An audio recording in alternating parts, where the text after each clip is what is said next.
Alright, so welcome to this 2000 points game, Eldar versus World Eaters, Chaos Space Marines. If you remember, a few weeks ago we played double games, 4 factions, Blood Angels, Black Legion, World Eaters and Eldar. I played 2 games, 2 armies were knocked out, 2 armies went through, that was the Eldar and the World Eaters. Now they finally get to clash here. This is one of the final games for 9th edition, a mini-final here as we close out this edition of Warhammer 40,000. So, for on through the list here for the Eldar, gold level patrons will mention their name at some point during the game and call upon their gold level patronic dice. At the end of the game, I'll call out the silver level Patreons, and in the end credits is the names of all the Patreons supporting us on the channel. So, if you want to help support the channel and the work that we do in the battle reports and content, then do become a supporter over on the Patreon page. Link for that in the video description below. So for the Eldar, it's the same list that went into this knockout stage. We have to keep the list the same, just as one of the rules. This list hasn't changed at all. So running it as BR10, so rolls of 1 and 2 to advance and battle focus count as 3. And then also each time a unit shoots or fights, it can reroll a single hit roll. HQ choices, Bright Star, be the Warlord here, so it's the Exarch. All-Tark jump generator being taken for him, Dragon Fusion Gun, and a Banshee Mask being given to him as well. Warlord Trait and Relic, so Fate's Messenger. So once per turn, the first saving throw that's failed changes to damage 0, and that's combined with Aegis of Elendish, the Relic, which is a 2-up armor save, and then -1 damage against him. Then taking a Farseer Skyrunner across here. Doom, Fortune, and Execution of 3 psychic powers. He's able to take 3 psychic powers. He's got the Relic, the Spirit Stone of Anathlan here. It's an extra psychic power, and he can reroll a single psychic test as well. And the Warlord trait is Natural Leader, so in the command phase, a core unit within 6 inches, he can grant the reroll hit rolls.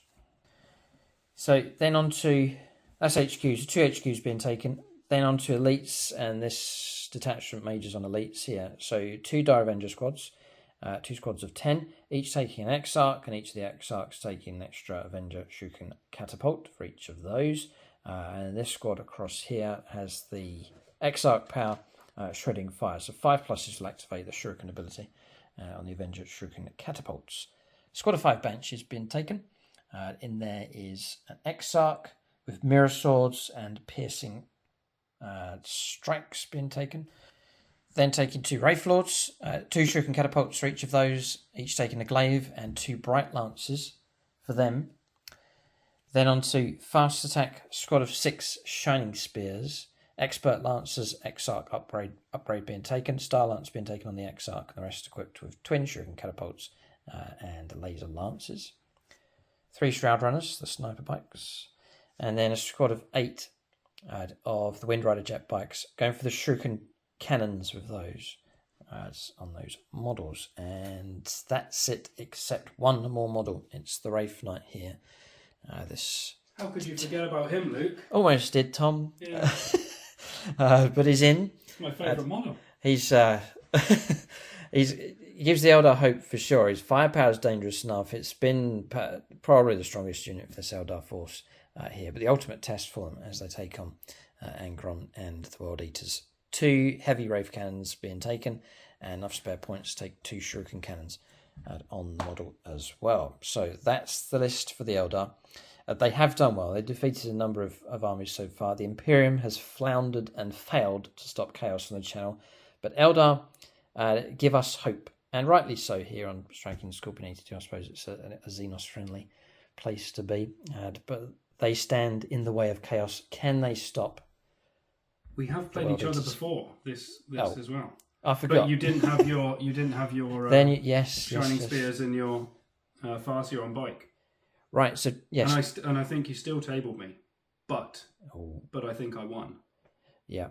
Now we're starting to get memories, flashbacks here. These are pre-painted by Siege Studios. Check them out for your own painting commission work. They've done an excellent job. So that's the work they've done on those. If you check out the games that we've played on membership and on YouTube, they have done exceptionally well. So they're a brilliant unit, but don't want to praise them too much. They could be chopped to pieces quite easily. And then the new model here, new unit being added in, the Farseer on the jet bike. We've seen a few games. Just a hard-working Eldar Psyker.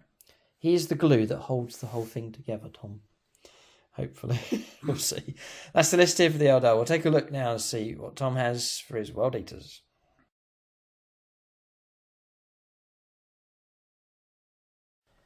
Alright, so 2,000 points of World Eaters Chaos Space Marines. Have they been defeated yet? No. Don't think so. Yeah. Some close games for sure. Heavy casualties for sure. They've been tabled several times, I think, or nearly tabled several times. But they're very good at reaping points from a number of angles. Strong on secondaries because of the aggressive play up the board. They're able to pick up points quite nicely for primaries as well, and the damage they can do just can handicap the opposing forces that they've been up against so far. But they could be beaten today, maybe. We shall see. Much pride at stake. We'll let Tom run through his list. Right, so 2,000 points of World Eaters. Like Luke said, lists have got to stay the same. So Khan is at home eating some cornflakes. We're going to start off with the HQ choices. So we've got the Master of Executions at the front. I've paid a CP to give him a relic, so he's -1 to wound. And then we're going with the Lord of Vacatus as well. Obviously he comes with his own relic and his name character. I've got Angron himself leading the line, and I've paid a CP for his Warlord trait. For troops choices, I have 4 squads of 5 Khorne Berserkers. All of the champions have plasmas and icons. And then I've also got double-handed eviscerators in there as well, in each unit of 5. And I've got a squad of 10 jackals at the front with a Dishonored, with the Skull Crusher, I believe it's called. Then going into the elite choices, I've got 2 squads of normal 8-bound, 1 all eviscerators, 1 with 2 eviscerators and the 2 lacerators. And then I've got 2 squads of the exalted 8-bound. The champion of the first squad has got the double chain axes, and then I've got one with the chain glaive, I believe it's called. Then at the back, the linchpin of the army. This is the World Eater glue, the spawn, which, judging by some of the previews from Games Workshop, I'm not sure whether they're going to be about much in the next edition. But so 3 basic spawn at the back there, and then last but not least, R2 D3 or whatever we got to last time. He survived the game. So the Land Raider itself, that I think has played about 5 games and died turn 1 in 4. It's getting there. So we'll see how it goes. Oh dear! You may as well have "shoot me" written on the front. I mean, I could. It's a bullet magnet. I could technically change the little dome here to R2D2, couldn't I? And it could be run by a droid at the top. Okay, right. That's the list here for the World Eaters. They're impressive enough for sure. Congratulations, Tom. This army was painted up very quickly indeed. Brilliant theme. The army does look fantastic on the board. And they've certainly made a reputation for themselves on the channel. Multiple chaos factions bursting onto the channel in recent times. It's unnerving for all involved. Here, Imperial forces being swept aside. Xenos armies doing their best to stem the tide of chaos. Can we stop them? At this point, we shall have to see. We will take a look at scenario and deployment. I'll call out the top level support on the channel from Autarchs and Phoenix Lords. They get allocated to models or units for all of our battle reports, and they can follow the units around. It's one of the perks for joining us at those high levels of support. So, Midnight Miniatures, over onto this. Midnight Miniatures actually is going to go on his normal guy, because in every game, Midnight Miniatures has been in control of the chain glaive. Okay, and then Amy Almer onto the Jackals, Lucas Brown onto the Lord of Vacatus, Nate Miller onto the Lord of Executions, the Exalted, these 2 squads here, yes. BPP Wargaming and Mephisto, Daniel Cunningham and Gutby onto the regular squads of 8-bound just there, Longbow BB as onto Angron himself, and I think that's everybody. Okay, and then around the other side of the board, Paint Lickers Paint Pot onto the Shining Spears, led by an Autarch here, Dylan Moore, and then Vagabond onto the Sniper Bikes. Raycross going to go for the Psycho this game. Michael Fryer onto Bright Star. JP, something sneaky. It's this unit deep strikes in, so ambush type unit. I think that's appropriate for him. Ben Shaw, Eldar player, put him onto the Wraith Knight for this game. The 2 Wraith Lords at the back. Peter Grant for this one, and then Ed Farrow, and then Chris Comiskey onto the Bikers. Now, Peter Grant is an Ultramarines player. Obviously, these aren't Ultramarines, but I have allocated him to an Ultramarine, sort of. See? Oh, no. Onto the base. I thought you were going to say because they're blue, but no, it's because it's a corpse on the base. Yes, that is the closest I could get to an Ultramarine for Peter Grant here in this game. Join the Patreons and become a corpse on a base. Yes. So that's all the Phoenix Lords and all targets allocated for both sides. We'll now take a look at scenario and deployment for this battle.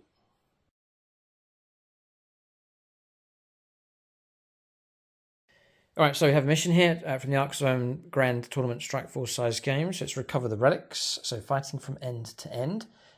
Tom's hijacked the Imperial Fist dice here and has deployed at this end of the table. Then across this side, deployment zone marked for the Eldar with the orange dice, so the battle will flow from one end of the board to the next. There's 6 objectives on the board. Each player has a home objective, so the Eldar objective just over there. Now I'll call out Tom's home objective. It's just around here, just behind the barricades. There's 4 objectives in no man's land. One here at Tom's end of the board. Both of us have agreed and happy enough to have these slightly high. You can be on the ground level and still hold them anyway. Objective just across there, and then objective just over here near my deployment zone, and then the other objective in the open across this side. So for this mission is the recover relics rule. So to get your CP bonus, you have to be in control of a no man's land objective or an objective in the opponent's deployment zone. Otherwise you won't get the CP bonus coming through. Then in the 2nd, 3rd and 4th battle rounds, if you control 1 or more objective markers, you get 4 points. If you control 2 or more, you get another 4 points. And if you control more than the opponent, you get another 4 points on top of that.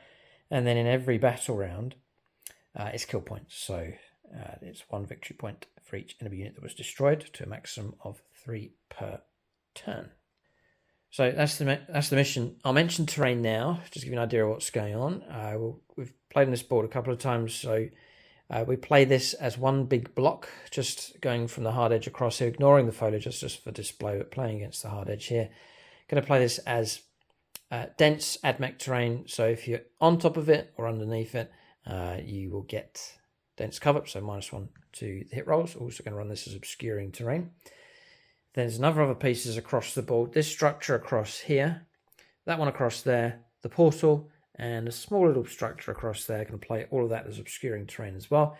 And then the Munitorum armored container rules. So infantry can shelter behind and get light cover. Exposed position on top, and it's scalable as well, so infantry units and so on can scale up and down that terrain. Going to play this as a normal Munitorum armored container, so not obscuring. And there's a few bits of pipes running across the board, a couple of barricades as well. And then for the jungle pieces, dense, if infantry, for example, are sheltering inside, going to play it as obscuring terrain, just measuring from the hard edge of the structure for each of these. And that's pretty much it for the jungle pieces that are scattered around the edges of the battlefield. That's the terrain. Each of us will pick 3 secondaries each. So, secondaries chosen. Tom's gone for the usual on the menu. Blood for the Blood God. Pile the Skulls high, and then Blood God Stew. They're strong enough. There's no reason to change them here for this game. Briefly, Tom, just what do they do? Blood God, kill, maim, murder. Yes. So just kill stuff. Pile the Skulls is spend blood type points to get ludicrous amounts of command points. Yep. Victory points. And then Blood God's Due is just make sure I'm killed on an objective, or I kill you on an objective. Right. And make the objective bleed. Okay. So Tom rewarded for doing what his army's going to do anyway, kill stuff and die. Yeah. Good. And then for the Eldar, I kind of sticking to the ones that I've been using previously. They've gone okay. No prisoners. That's killing infantry. Non-character, non-vehicle, non-monster. So killing Tom's infantry, basically, picking up points for that. And then behind enemy lines, if we can get over into Tom's deployment zone without getting chopped to pieces. And then assassinate. It is risky doing that one. Tom's characters are tough enough. They'll be hard to get through. Angron will keep coming back. But if we can get to those characters, then victory points can come through. At least put a price on those character models to make them think twice. about attacking us, but I don't think they'll care. They'll I fight don't think anyway. I'll think twice about attacking. No, you won't know. Well, that's the secondaries chosen. We'll go on to deployment next. We'll start alternating, placing units on the board next. I just mentioned the battle mat and terrain that we're using in this game. So battle mat is from gamemat.eu. This one's 6x4 in size. It's Battleground version 2, but you can get it in the 60x44 size. Battle mats are brilliant, nice and quiet for dice rolling, figure friendly as well, nice and soft. They just roll out nice and flat each time. And then also using the industrial terrain set from gamemat.eu. That's these buildings. There's 4 of these containers. This structure across here. There's 4 of these, and the boxes across there as well. The pipes are from that set. Also using the portal from gamemat.eu as well. So you can check them out for pre-painted terrain sets. Battle mats in all shapes and sizes. Link for them in the video description below, and there's also a discount code that you can use as well. Alright, so deployment's done for both sides. Tom said something very true just there, off camera. The Eldar are here not to make friends. They're very good at doing that. They're great at doing it, actually. So, as Eldar deploying now, bear in mind, this is the things you've got to keep in mind here. Tom's got the 4 exalted squads, regular exalted, and then the special ones. 4 8-bound. Sorry, 4 8-bound. Two lots of 3 exalted and 2 lots of 3 normal. Okay. So the 2 lots of 3 normal can come on a turn ahead in the reserves, so I can come on turn 1 for reserves. Yeah. Then the exalted can deep strike. Yeah, so I've got to bear that in mind. Deep strikers can come on anywhere. So I've got to watch the back door, watch the flanks, and protect units and so on. And then the other 2 squads can arrive on turn. They count as a turn ahead. So on turn 1, they can arrive anywhere along the board edge up to my deployment zone, as long as they're 9 inches away from my models. And then the turn after that, they can come on anywhere along the board edge, even into my deployment zone, as long as they're more than 9 inches away from enemy models, up to 6 inches away from the battlefield edge. They can never come along that back line, but they can reach right the way up here. So I've got to be careful about where Tom potentially could arrive with these squads. And if their charges go ahead, whatever they touch will be diced to pieces. So they're exceptionally dangerous. I have much respect for them. I'd rather not meet them in person here of any of these units, rather just gun them down and avoid them if possible. So Eldar have got to watch themselves here in this game. They're fragile enough if they get caught out in close combat, despite having some decent close combat units, but if we're caught out, we'll be in serious trouble. So deployment then, in that regard, I've put the Shredding Fire Squad into a Deep Strike Reserve. The Eldar strategy lets you do that for 1 CP. Avatar Avenger Squad just here. Shining Spears, the squad of 6. The HQs clustering together in the middle. So the Farseer and Bright Star here. That's the command post for them at the moment. Just in front is the Peter Grant Wraith Lord. The Ed Ferrer Wraith Lord just to the left-hand side. Banshees just watching the flank over on the left-hand side. The Wraith Knight, the last model to deploy, is deployed quite far ahead. It's the furthest unit ahead, actually, at this point. We can't hide from the Land Raider. Tom will be able to see it unless we can completely physically hide, but I don't think that's going to be possible here with this terrain. And then Angron, you can see, is deployed quite far at the back. So we've been able to go quite aggressive with our deployment for the Wraith Knight. Shroud Runners just tucked in here, just sentry duty for them at the back. The Wind Riders, the squad of 8, just there, making use of the line of sight, blocking or obscuring terrain. So that's deployment done for the Eldars. We're clustering across here, but they're not too tight. They're quite nicely spread across the board. And over here, Berserker Squad just here. It looks like they're getting ready to move out onto this objective. One spawn, another Berserker Squad, another spawn right on the objective already. It's the home objective. Angron deploying here at the back. Tom doesn't want to throw him in straight away. With the Eldar, just to point out, we kept our units 3-4 inches back from our deployment zone to help negate the possible turn 1 charge of Angrons. Then Tom, in response, is going to go for more of a measured approach with him. So he's here at the back. And then around the other side of the board, you can see there's the spawn just on that objective. And again, making use of this obscuring terrain. We've got another spawn, the third one. The Jackal Squad, Master of Execution is with them. And then Bane up here, making use of the Lookout's ability. And he can go up there because he can fly. All right. Oh, fine. Yeah, if that's just in case. There's probably a few dozen people about to type something. He's on a reindeer. He's on a reindeer, yeah. Merry Christmas. And then the Land Raider, which is full up to capacity with 2 squads of Khorne Berserkers inside there as well. And as Thomas pointed out, the 8-bound squads, 2 regulars, 2 exalted, getting ready to flank and deep strike in, just to make things more difficult for the Eldar in this game. So that's deployment done. We shall keep one eye over our shoulders for sure, but we can't just clam up for this game. The Eldar must expand out across the board. So this is going to be a tricky one, for sure. We're going to the first turn of the game. Chaos Scum versus Xenos people. Filth. I've got my dice ready. Oh, what do you reckon, Tom? Do you want to go first, or what's your assessment? I don't mind. I would quite like you to come out a little bit first. But at the same time, I know if you go first, then Angron's dead. So you reckon? Yeah. Okay. There's not much you can do to hide Angron really at the moment. Yes. So that'll be a nice addition. GW previewing that he's down to 16 wounds, so he'll be hideable hopefully in the new edition. Oh right. Okay. So yeah, I can't see him surviving a volley from the Wraith or Wraith. Whatever they're called, I can't stand them. Those things. He despises them so much he refuses to even learn their names. Yes. So, right, I'm ready. I've got picked up 3 dice for some reason, so we've got 1 dice. Well, it's probably an Eldar thing. You can probably roll 3 dice and pick the highest for who goes first. Is that a new thing, is it? Not quite yet, no. All right, okay. Oh, right, so I roll. Just as Tom's spinning, I've got 6. Oh, there's a surprise. Tom's got 4. Okay, so we will go first. Eldar to make the first moves. As I don't mind, yeah, we'll see what we can do. You don't want to go too adventurous, but we'll make some manoeuvres here and maybe go on the hunt for Angron with our beloved Wraith Knight. We'll go on to the first turn of the game. Eldar to go first.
Alright, so moving for the Eldar here on their turn 1. No points picked up, or no CP picked up here, because we weren't holding a no man's land objective or Tom's objectives, no CP. It's kind of tricky for the Eldar, because I've only got 1. I spent 4 on relics and warlord traits, and then 1 for the deep striking unit.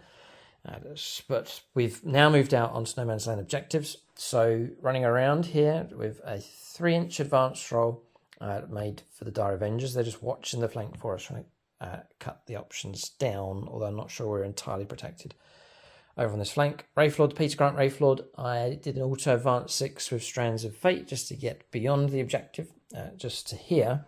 Strands of Fate I've already used an advance roll. I've got 2 hit rolls and a saving throw available. Shining Spears trying to cradle and protect them to some degree, so swung them around to here. The Farseer's moved across, uses Warlord trait in the command phase to bless these. They've got reroll hit rolls. The Wind Riders jumped up and on top, regular move. And I've got line of sight and range down to the Khorne Berserkers down below, and then Bright Star jumping up in between the units to grant his reroll 1s. Then around the other side of the board, the Shroud Runners have landed on top here, just straddled at multiple levels on this terrain. They're trying to get range and line of sight onto the spawn. They're tricky enough to destroy. If you don't kill it, the wounds come back. Wraithlords made a regular move across, 8 inches, didn't reach the objective. Banshees ran around and have made it onto the objective with an advanced roll.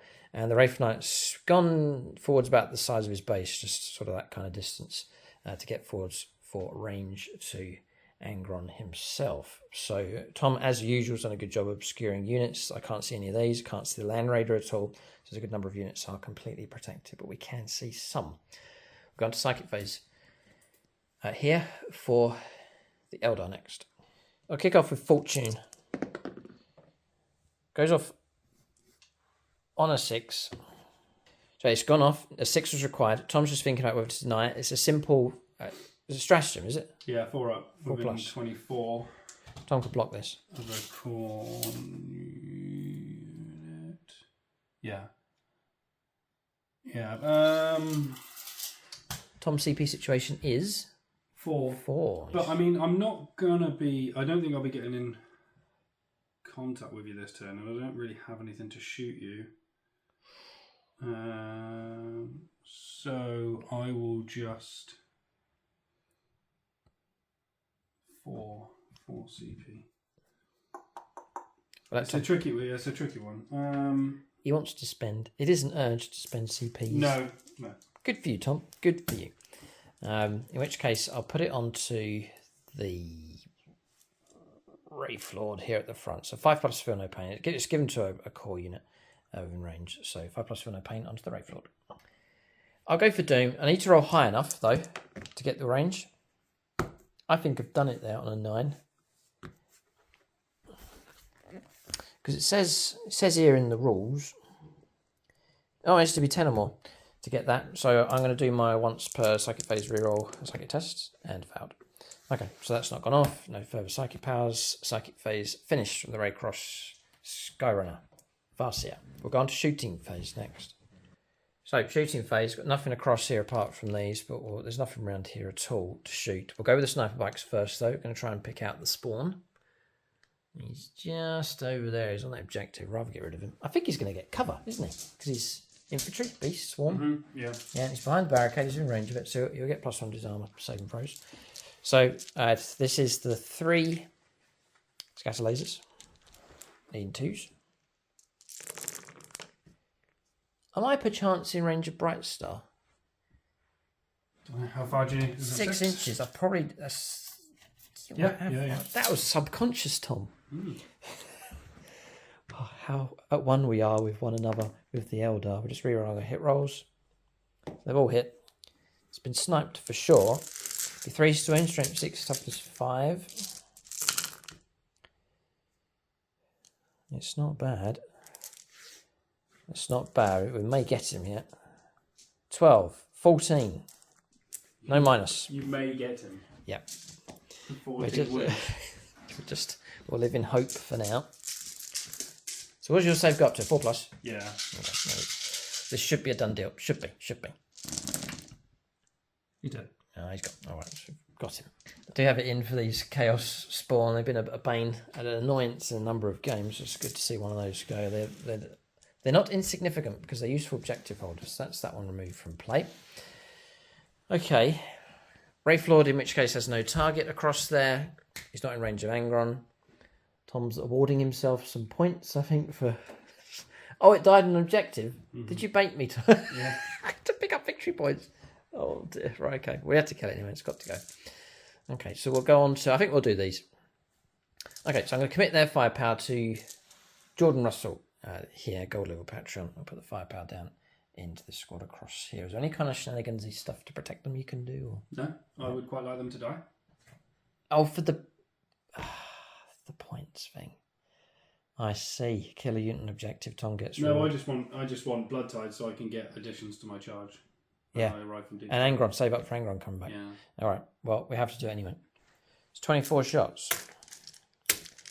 Target needed 3s. Rerolling 1s for Bright Star nearby.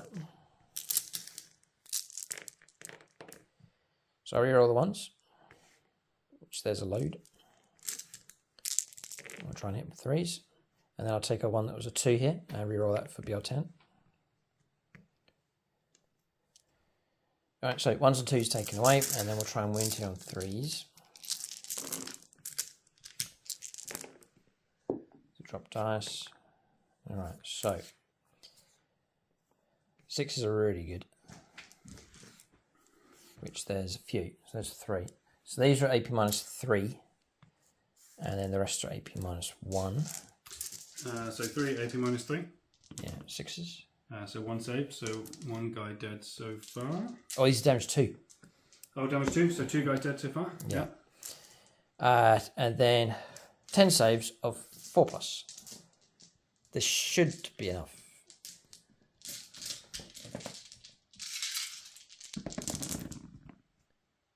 Well, yeah, just about. Right, so I'm almost tempted to come on, reroll. Come on, reroll. Let's see if I can keep one alive. Yeah, try and keep a model alive, and it's a 50-50 chance to do it. That's crazy dice rolling. But you've still got a lot of... I've still got none. What? I've got nothing else to shoot. There's nothing else to shoot in your whole army? Yeah, well, I'll check. I'll help Tom make his decision. I'll let him know what's available. Then possibly a couple of these. Yeah, maybe. I don't think I need your... Don't worry. I don't think I need your help making the decision. I'm going to do it. And... He's going to call upon a patriot friend. Yeah, so... We're going to go with... Steph Guard player across here. Yeah. Darren Gardner. Darren Gardner, yeah. Okay. Come back. 4+, please, Darren. No. Ow. Because then they would have blood surged forward. And tucked in behind the... Yeah. Yeah, okay. I didn't think it would be anywhere near as close as that, if I'm honest. Yeah, that was... It's good dice rolling. But they have been removed from play, so that objective's been cleared for now at least. So, it's Wraith Knight next. Battle focus move, by the way, just shifting back a little bit to reclaim the objective, just with that lower model, but not enough to move down the levels. Rolled a 3. Firepower across here then. So, Wraith Knights across there. Have checked line of sight and range, not a problem. So, this is a moment of truth here. It'd be handy for the Eldar to bring Angron down, but I don't know about this one. We'll definitely commit this to an Eldar friend. Andreas Stur, marked as Orcs, Necrons, and Eldar. So good old Xenos player. Number of shots. 4 shots in total. 2 of those will go straight to Strands of Fate. So that's 2 hits coming through that one. And then we're looking for 3s. These 2. And then I'm going to be able to hand this one. Okay, so we have got 4. We're going to try and wound him, I think, on 2s. I don't know why Eldar even need dice. Why do they need dice? Yeah, why don't they just say, I want to hit with everything? It's just part of the journey. Yeah. Yeah. So we just have to put on the chaos it'll be insult filter. I imagine it'll be 2s, yeah. It should be 2s. It's toughness 8, toughness 7, strength 16. 2s to wound. Alright, so he's done his job. He's certainly done his job. So those have come through. It's AP -4. Here comes the 1 saves. Fail 3. And Tom's used his command reroll already earlier on, so the damage is going to be enough to bring him down. Yeah, 18 damage straight away, 3d3 on top of that. So Angron slain. The problem is, does he have enough? No. You don't have enough to bring him back? No, don't have enough. Okay, right, interesting. All right, so I think that's our firepower finished. Tom's going to top up his score line, and I think the turn is over here for the Eldar. They've set out with a number of tasks. They've all been completed, including Angron being destroyed at this stage. Now, it's early stages in the battle, but it's some good results coming through for the Eldar, for sure. Turn 1 finished for them. Give you an update on the score. Yeah, it's points coming through. Tom's picked up 4 points of blood for the Blood God, and then a point coming through for the Blood God's Stew. So 5 points here for dying on objectives and being destroyed. 3 points picked up for kill points for the Eldar. Now, what we reckon, correct us if we're wrong in the comment section, it says destroying an enemy unit in your battle round. So we know Angron can come back, but in this particular turn we did destroy him, so we're saying we get the point for that. And a point for the Berserker Squad, and also the Chaos Spawn as well. So 3 points picked up there, and then no prisoners enough on the tally to pick up a point for that as well. So 4 points to 5. Eldar actually behind here, just with the strength of Tom's secondaries. But their turn comes to an end. Their task complete for now, at least. We'll head on to turn 1. And for the forces of Khorne next. World Eaters turn 1 coming up next.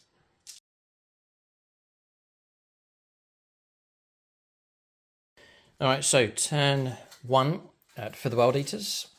Board edge here. Regular 8-bound squad has arrived here. Tom's going to plant them here as a counterpunch, expecting Eldar to try and break through, perhaps in this direction. Another Chaos Spawn's gone scuttling across here. Advanced move made, order 5. It's got itself onto this objective. Again, to hold that one. And then stretching out here with a single model over onto this objective. Tom now manoeuvring this Berserker squad onto the home objective. Not enough points to bring Angron back, but that will change, no doubt, next turn. And Tom will have enough points to bring him back onto the board. And then flying around here, remember this is obscuring terrain. Advanced roll made with these, they have secured this objective. There's also a spawn on that objective as well, just to back it up. And then Master of Executions, Bane, just making use of this protection. And then a Berserker squad moving through next to them. They disembarked from here. Right, so there is still a 5-man squad left inside this at the back. Now, this is interesting. I can't shoot at that with the Wraith Knight, correct? Mm-hmm. But Tom can shoot at me with the rules as they currently stand, making use of the obscuring terrain. It's very interesting because it'll take me a good while to try and work my way around to you, and Tom's free to shoot at that as we head towards him. So interesting setup. And then what he's got here is he's got like a position where he can feed in his reinforcements, which he's done so with this squad across here. So interesting moves. No deep strikers alive are allowed at this point, and there's another 8-bound squad yet to arrive on the flank. So Tom, wary here, not committing fully with reserves at this stage. There's plenty of game time left. The game's only just beginning. Eldar gains have been good, but it's only the beginning of this fight. We'll go on to shooting phase next. I think the Land Raider's going to shoot. Okay, so 3 guesses where he's going to go. Everything it has is going to go into the Wraith Knight. It's because I can't see anything else myself because I'm behind obscuring, but I can only see it because it's not obscured. Gotcha. Just looking for 3s. Looking for 5s. 1. 1 comes through at -1. We'll try and... We'll have to just roll up for this one here. So we'll call upon Carl Roden, Tyranids player. Chitin. 4+. And it's a 2, so no. Damage comes through. Just a wound though, because it's -1 to the damage rolls. So a wound cause, dropping down to 21. So I'm calling on Longbow BP. Uh-oh. For my las cannons. I'm very aware that Luke has an automatic save, so I need to get more than 1 through. Which, now I've said that, means I'll probably just get the 1 through. 3s. All hit. Tom's making predictions of the future. He's becoming an Eldar. Eldar player. 3s to wound. All wound. Oh man, that's really good, Tom. Whoa, boy, all of a sudden he's got a result. Right, so we'll block one of them. 3 will make it through. I go down to an invuln save of 5+. We need help. We'll stay with Carl Roden. If ever I've needed help from a Tyranid friend, it's now. Uh-oh. We've blocked 1, but 2 will go through. Ouch. I think I must command a reroll. No, you're not allowed. You were told by... Yeah, some people tried to ban me from doing it, but this... Because this happens. It's a no this time. No, Tom, no. 2d6 damage from Longbow BB. Oh, it's a good roll. It's a so really that's good D6 roll. +2 and D6 +2. Oh, is it? Yes, Yeah, yep. -1. -1. So 5, 8, and a 7. So 12 damage. Plus the 1, 13. Yep. Whoa, all of a sudden I dropped to 9 wounds left. That is some result. Ouch. It's pretty amazing from that Lane Raider. Oh, ouch. I don't feel bad. That's taken 5 games for it to do anything like that. So. Yeah, that's brutal. 9 wounds remain on that Wraith Knight. It's in trouble now. It's over half dead. It's probably in a bracket. Very, very good shooting indeed. And there's a glitch. There's a glitch in the rules. It's a funny old thing. Tom can shoot at me. I can't shoot at him. So it's an interesting mechanic going on with that rule here, but it means the Wraith Knight can't return fire, frustratingly. Any other shooting? Nope. Charges? Nope. Turn comes to an end. Blow for blow here. Both sides are kicked out some damage. It's very unnerving to take that much damage on the Wraith Knight. In most games, it doesn't take much damage at all. It seems to be one of the last things to take damage for the Eldar, but all of a sudden, a good salvo of firepower from these high caliber las cannons has caused horrendous damage against this towering monstrosity. We'll calculate points, get an update on the score here as turn 1 comes to a close. Alright, so no change on score line here. No extras coming in for Tom's secondaries, nothing for the Eldar, so 4 points to 5. Eldar are a point behind. Situation as far as primaries are concerned, we all control 3 each, so neck and neck in that regard. We'll head on to the second turn of the game here. Eldar need to go up a gear and cause more damage, but they've got to do so cautiously. Deep strikers, reserves, Angron could arrive anywhere on the board. So Eldar must go aggressive, but it must be done in a measured and professional way. We'll go on to their second turn coming up next.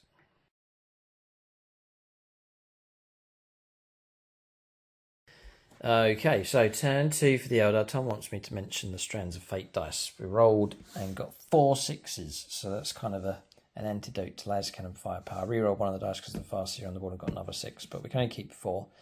But saves lined up quite nicely for the Eldar here. They have foreseen the future and know that it will be required for either close combat or shooting. So manoeuvres taken place. 8 points picked up for primaries because of the 3 that we've held, and we're going to try and play the mission to try and get Tom off of objectives is the best hope that we have. So there's 2 to work on. There's this one here, and there's one across the other side which has got a lot of stuff on it, but we'll try and clear as much as we can. So regular move with these. It is risky because they expose themselves here out on an edge here, but we'll just have to take the risk. So we've pushed the bikers out. We've given them reroll hit rolls as before. So that's that squad across there, and they're marked with that. So that's Chris Comiskey's bikers. It's Bright Star following along. The Farseer as well, keeping himself within 12 inches of the Wraith Knight. Wraith Lords moved and advanced. Could have gone a bit further, but he's made it to there on the objective. Just onto the objective, contesting it for now. Dire Avengers filling the gap that's been left by other units. They've swept out across in this direction. Our objectives are exposed. We're just trying to play the mission here, and I can't compensate for wherever Tom could land, but our objectives are quite open. Banshees are switched. I'll go around to the other side of the board, and you can see their move, and the Shining Spears, as you can see, have departed from this flank as well. Just sense that the game could change flow very, very quickly here. Eldar trying to stack things up in their favour at this point, but it could shift very, very quickly with Tom's reserves coming in. Shining Spears is on a regular move across here, going to try and lay down some firepower across in this direction. Swapping the Banshees over, so they advance to move around to their objective, and then the Shroud Runners have moved across to lend some firepower support across here. Wraith Lords moved out onto the objective. Wraith Knight has moved forwards a little bit, but holding back, trying to protect him as much as we can. And then Dire Avengers, I've decided to bring them in.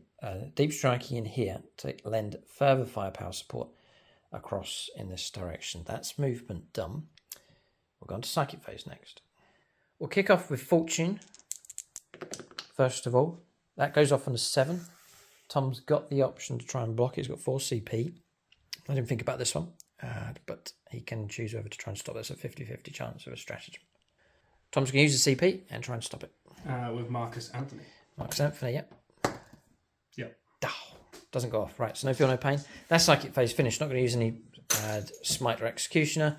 And the other option was Doom, but I don't think I need to Doom that target, so we'll leave it at that. So not too much action here for the Farseer on the bike. We'll go on to Shooting Phase next. Dire Avengers, firing across here against the Spawn. 33 shots. Yeesh, a lot of ones. Bright Star's too far away. Biotan, one of them. Look at that swathe of misses.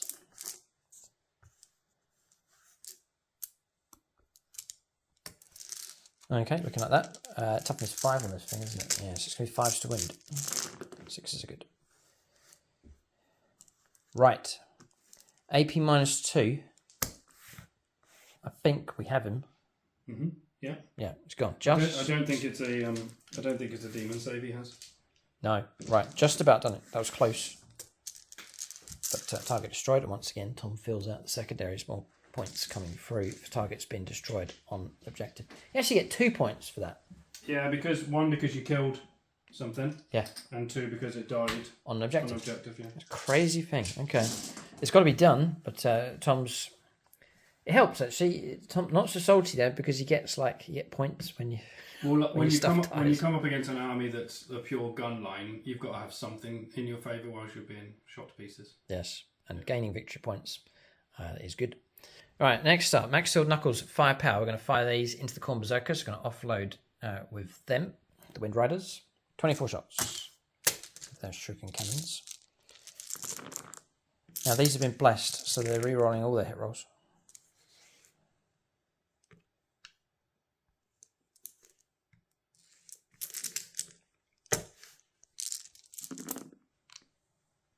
Okay. It's 21 hits. Wounding on 3s. 6s are really good.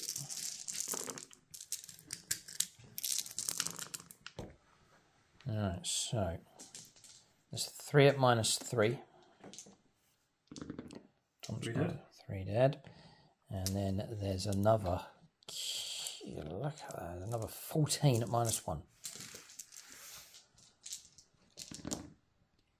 And he's just rolled a few. That's enough. That's them gone. Right, target destroyed. Okay, Wind Riders working their way around through the centre of the board. It's one of the safer places at the moment. So that's their firepower done, but they've destroyed a target across there. Battle focus move done. Shifting across 3 inches back in this direction. It's still open here, maybe. There's the danger of the squad across here. Can maybe try and sneak around after them, but that's that move done. So firepower complete there. I think it's pretty much finished around here. Advanced with him onto the objective, so no firepower available with the Wraith Lord. Alright, so come around to this side of the board. These targets across here are going to start with Shining Spears. Regular move made by them. So twin shuriken catapults, lancers are all out of range, going into the jackals. So we'll just do a single BL10 roll. Take away the 1s and 2s. This is Nathan Paxton here, gold level Patreon. Okay, so far so good. Normal toughness 3. 3's to wound. Right. -3 on those 2. And then because Tom can shelter. -1. So there's no save. What about they start on a 6 up? Yes. So 6 is there for cover on those ones. Yeah. Tom won't touch the Xenos dice. 1/6. Okay, so 7 casualties in total. Alright, so firepower pressing on. That's the casualty rate so far. It's just enough alive to protect these 2 characters, annoyingly, for the Eldar. We're going to try and continue to work our way through to them. Options is firepower here, the Deep Striking Dire Avengers, the Shroud Runners, and then the Wraith Lord as well has firepower available. I'm going to go with the Shroud Runners first. Limited options there, Luke. Yeah, you've not got much to pick. Yeah, we're trying to gang up here, trying to get ahead at this point here before Deep Strikers arrive. Pass the salt there, Tom. We'll line up here. I'm trying to think of the combination to go for, which to go for first. I've got to clear the screen first before I can get through to the characters. There's also him to deal with. The main part of the mission around here is to clear this objective at the same time. So timing and order of firepower is priority here. So we're going to go the Shroud Runners first. All the scatter lasers into this squad, and then using their precision shots with the sniper rifles into here. Just 3 shots from 3. So that's declared. So we'll go for sniper rifles first. Andrew Swan, firepower here. He's an Imperial player, but he can help us out. We'll be L10 now. Okay, it's 2s for hits. So he has a roll that's -1 to the wound roll. And he's toughness. It's his relic, yeah. It's toughness 4. So it'll be 5s for wounds. 6s are really good. 2 6s come through. So AP -1. 2 saves of 4 up. I'll just double check whether he's 2 or 3. Okay, so 1's made it through, and then the 2 mortal wounds come through from the sniper rifles as well. It's the 2-man sniper bike squads. Yeah, -1. So 3 wounds in total on him. Next, scatter lasers on these. 18 shots. Oh, but 18 shots. Are there any minus on them? Nope. No, nothing. So you get 6 up saves. Oh, go on. I have to roll them then. Don't think it'll make any difference. 2s. No BR10, sorry, it's just straight up 2s. Missed a couple. 2s to wound. Alright, well, if you, they're going to go, but you may as well roll 11 saves. No, they're dead. Okay, they're gone. Just wasted about 37 seconds of Tom's life there, but they're removed from play. So that's their job done. Cleared and some extra wounds there, which is above what we'd hoped. So now we'll turn to the Dire Avengers. 3 of them are in range of here, including the Exarch, and the rest... Oh, I've got to make sure I do a good job of this thing. If I don't bring it down, it'll regain all of its wounds, and then we're into dodgy territory here. Think about this. We'll take the risk here. We'll take the JP squad. I'm going to put the front 3, including the Exarch, into here, and the rest of the other 7 are going to go into the spawn. We'll use Bjork Dog Puncher for this one. So this is 21 shots. No, it's not. Good job, I checked. Sorry, it's 24. So 21.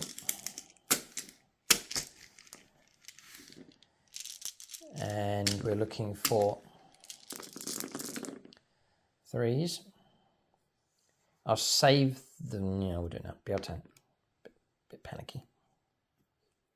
Take away the 1s and 2s. 5s to wound. This is an important roll here. A good Zog punch. Have we done it? How many wounds have you got, Tom? Please. I say 4. I want to say. I want to say 5, because if you got 5, then you're okay. No, it's 4. It is 4. Oh, just about. That's tight. Right. Then the front 3 will be 12 shots. 3s. Don't think we're going to get him. Those are all failed. And then 5s to wound with the -1. And it's just the one that comes through. It is AP -4, so 4+ invulnerable save. Just damage 1. Nope. And that makes it through. It's another wound taken, but not enough to destroy him. So last bit of firepower, chance to maybe bring character down. We'll go after him. We're going to do 2 shots with the Wraith Lord next with 2 Bright Lancers. So returning to JMH for this one. There's an Eldar player. 2 shots. Needing 3s. Okay, BL10. 2s to wound becomes 3s. No.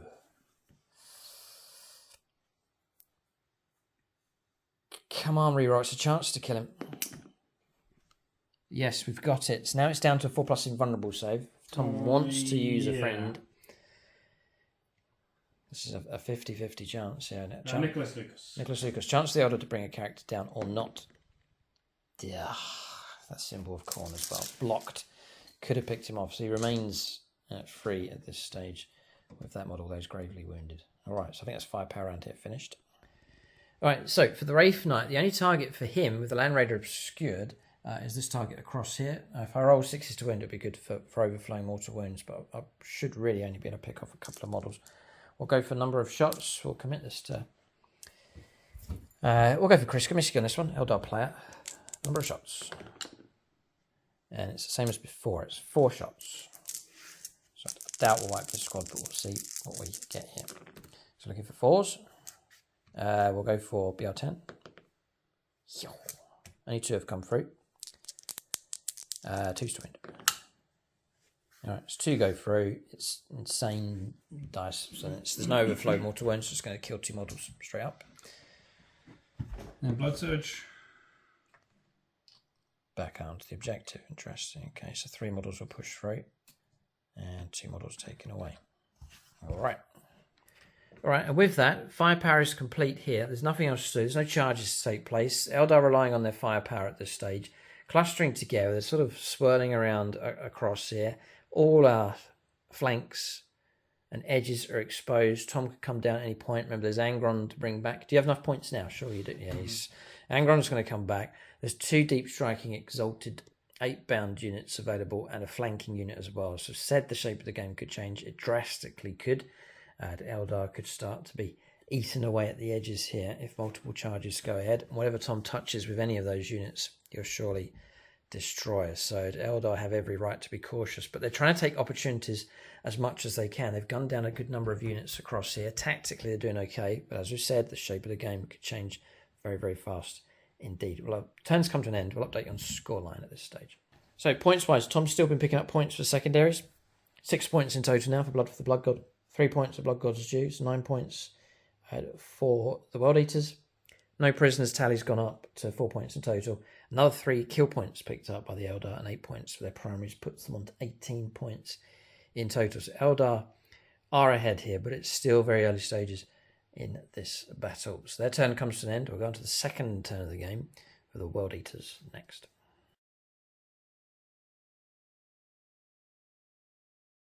So we're on Tom's second turn. And what's annoying for the World Eaters, Tom's got these deep striking units. I have a Farseer here. The Wraith Knight and a number of units within 12 of him. There is a stratagem called Forewarned. Correct us if we're wrong, but it says here, use a stratagem at the end of the reinforcement step of your opponent's movement phase. Select one craft world unit within, from your army. So it just says craft world unit. I reckon it includes the Wraith Knight. This is the key issue here. It's within 12 inches of a friendly Farseer.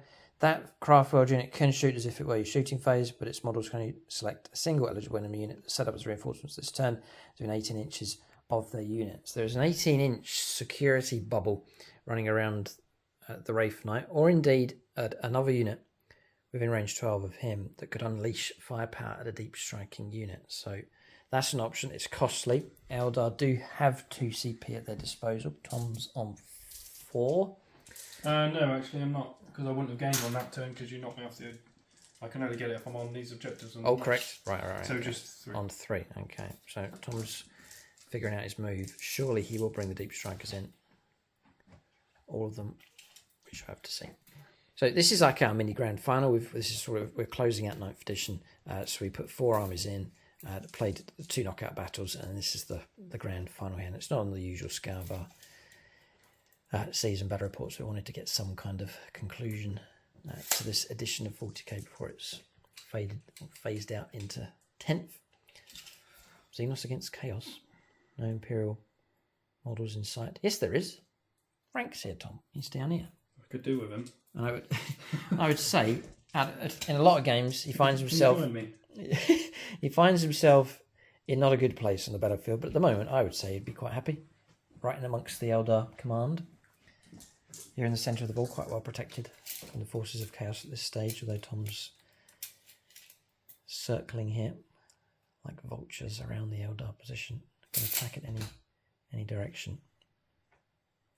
Squad of 8 bound rounding the corner here. These were brought in last turn as reserves on the flank. Okay.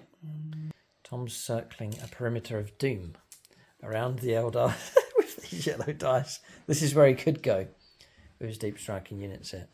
So if you enjoy games, you want to help support the channel, and as a reward you can gain access to extra battle reports, including one of the games that we played here for this knockout series. Then there's YouTube channel membership. Aspect Warrior is the most popular. That gets you access to all of the bonus content that we have here on YouTube, exclusive for channel members. Gets you onto the Discord server as well, a busy community there where you can share your painting, models, you can chat about lists and so on. Tom's on there as well, Mike and James, they have their own slots on the Discord server. And some of the Challenger Scorpion players have slots on there as well. So you can join us on the Discord community and you get loyalty badges and all the comments here on YouTube as well. So link for that in the video description below. You can go to the channel homepage and hit the join button. And it really does help support us here, helps us keep the content coming with these battle reports. I had said the shape of the game could change. I reckon it's going to change drastically here. Tom's lining up deep striking units everywhere. And he's going to try and go for a killing blow here. So, question. What charge distance? Just a straight up 9?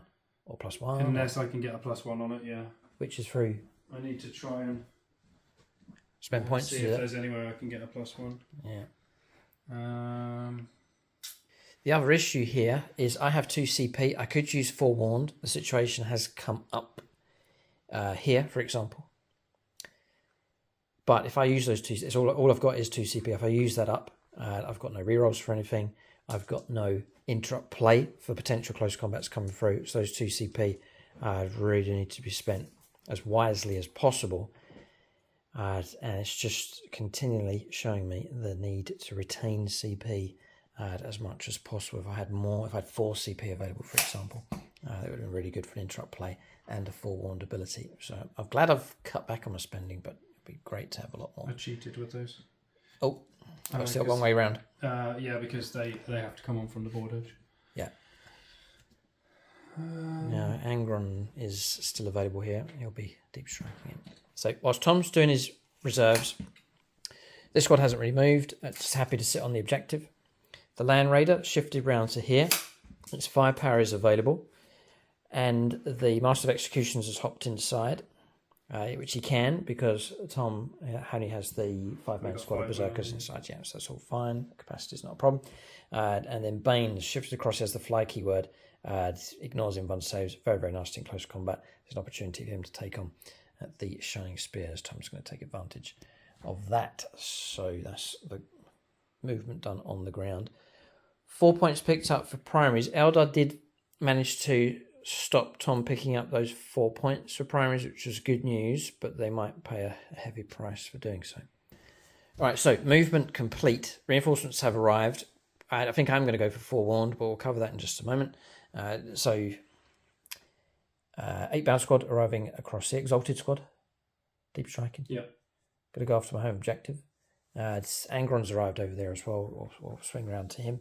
This squad's arrived on the edge, regular 8-bound, turning up within 6 inches of the battlefield edge to here. A chance to swing around to go after the Wraith Lord. These have emerged. They move 9, so they move quick enough. And it's 5 inches to get up to here. So all they've got to do is get to here to get their attacks against these bikers, which is a problem. So I may well go for the forewarned shooting with those. Can't shoot at them, but shoot at something else, just perhaps as a parting gesture before they're caught out in close combat. And the other thing to weigh up is the 2 command points to use interrupt play, but I've got no real units that are particularly great in close combat, the one that Tom's going after. So I prefer the firepower, I reckon. Another squad of 8-bound has turned up here. Exalted squad, deep striking in. Bane shifted through, we've covered that already. And then Angron's turned up here along the back lines to go after the benches. So our home objective in real trouble. So one of the other issues that Tom's talked about is he needs to get enough points to get 8-inch charges. He needs to kill one of my units. It's proving to... It looks like it's increasingly difficult. Land Raiders here, las cannons available. I can't do it. But it cannot be done because if I use the Strands of Fate... Saves. Yeah, with the Strands of Fate, that's stopped it from happening if we use them. So that's movement done. A ring of fire around the Eldar here. They were right to be cautious. They're going to be attacked potentially from every angle here. It depends if these charges go ahead. We'll capture the moment here. Eldar surrounded. They're in hostile territory for sure. At this point, we reckon, is the make or break part of the battle and of this grand final.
So, forewarned, weighed up the options. The Wraith Knight could fire down here into these, potentially. I don't think I've wiped them out, though. Like, averaging about 4 shots. It's be forced hits, to say 2 come through, wounds come through, invuln saves. I think maybe I'd kill 1. The same with going after Angron. Tom could command reroll and invuln save and so on. So we're going to fire with these instead. I'm going to put them down to here. These ones don't have the 4+ invulnerable save. 5+ invulnerable save. That's the squad I want to go after. So 24 shots.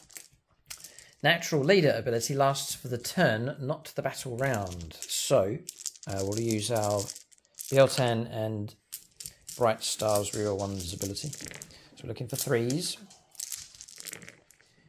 We will gladly reroll our 1s. And we'll BL10 one of these rolls as well. Okay, all helps. Looking for 1s and 2s. Okay, so that's the hits. It's pretty good.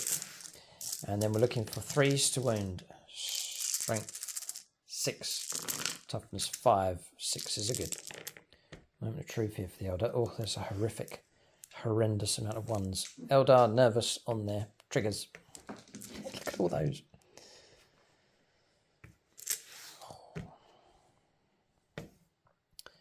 Okay.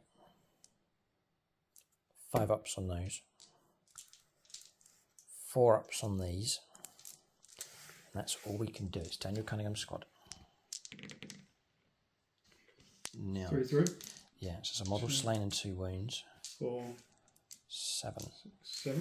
4 ups. No. They're all dead. They're all dead. Thanks for the blood type point. I'll have +1 charge now. Oh! No! Oh no! It was a trap! It's a trap! I've been trapped! I've been caught! Oh! What does that mean now? Oh no! So I'm crying. I'm going to cry. So that's the movement phase done. Yeah. Right? At the end of the movement phase, I'm going to spend 3 blood type points to give me +1 to charge army wide. No! Why did we not foresee it? What's wrong with him? He should have told me. Forewarned. He's meant to see what happens. Oh, the foreseeing of the warp is fickle. Oh no! Blast! Oh, that's terrible. If that makes a difference, I know it's going to make a difference because you're now going to look for 8s instead of 9s for charges. 8s is Corn's numbers, also. Oh no, this is going to help everybody, right? So even these. Oh yeah. Oh no, I was tricked. Oh, I thought we saw what would happen, but no. Oh, it's horrific. Right, okay. Target destroyer, but it's come at a cost here. Like a greater good type thing. Unit lost, but it's going to help. Army wide +1 to charge rolls. It's going to help a whole lot of units here. Charges there, here. Across here as well. Bane's going to be in anyway, so that's worked out quite well. So we're going with the 2, 4, 6. So these are on 2 ups, did you say? Yeah, they're sheltering behind the fence. The 4 up save. They get +2 for cover because they count as infantry with an extra +1 on top of that. So Tom's thinking about where to fire. I'm going to put 4 las cannons into the Lord. The Wraith Lord, yeah. And then I'll put the heavy bolters into these guys. It's the Die Rangers, fair enough. So heavy bolters.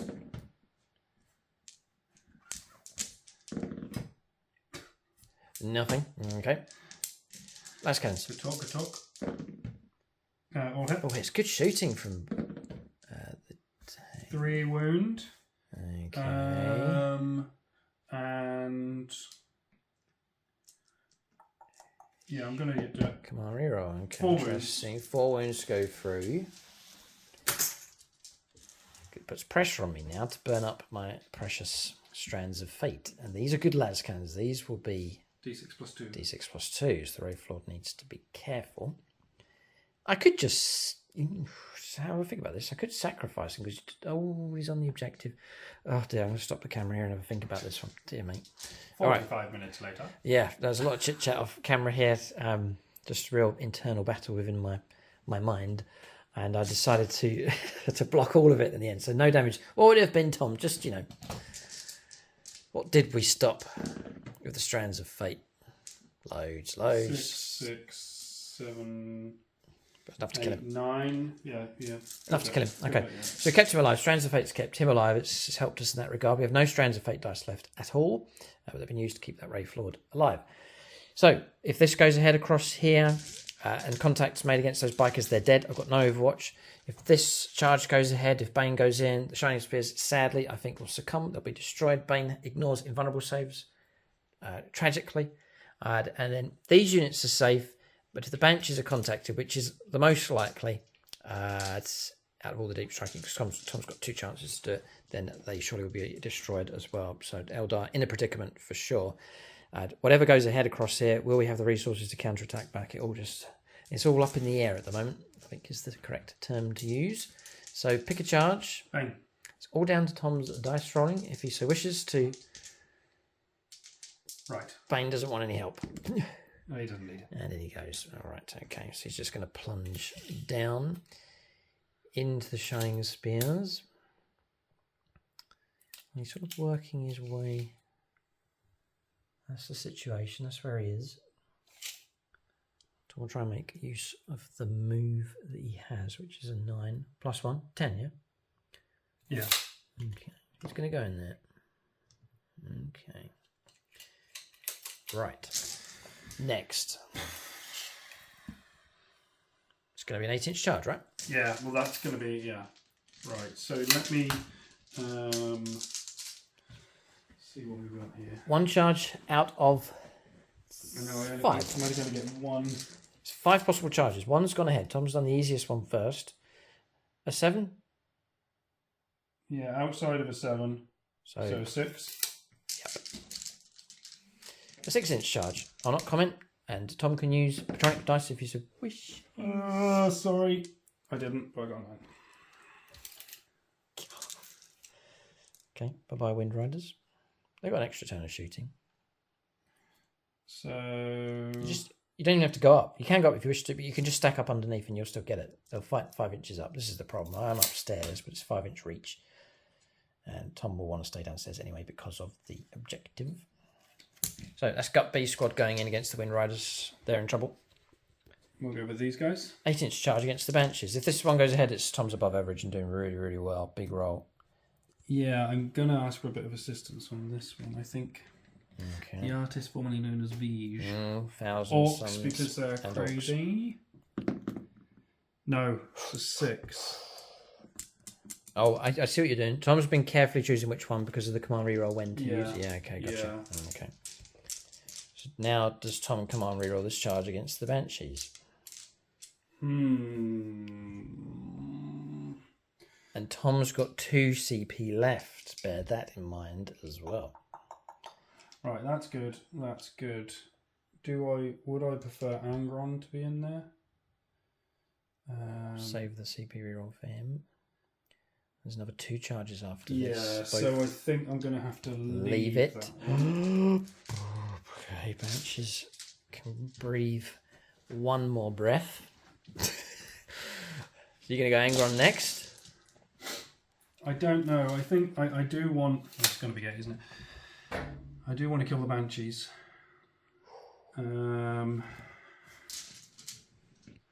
Angron next. Angron next. Right, 8-inch shot. I think this will go ahead. But yeah, on a 12. Plus 1. Oh dear. 4 Banshees. Round the corner he goes. Tuck in.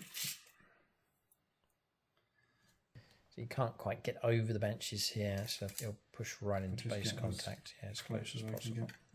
Sorry, Banshee. Well, not sorry, but you know. Yeah. Okay. Yeah, we'll be able to consolidate onto the objective, no problem. Right. Last but not least. If these go in, the Shining Spears are as good as dead. Today's not... Oh, that's a 7. Here comes the command reroll. No, 2 7s. Right. 2 7s. Right.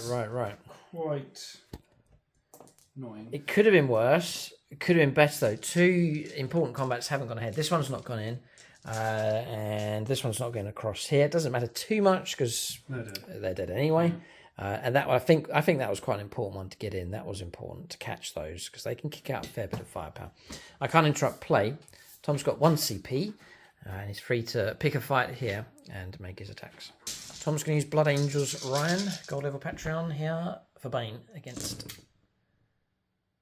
the Shining Spears. They've all hit except 1. So far so good. Toughness 4.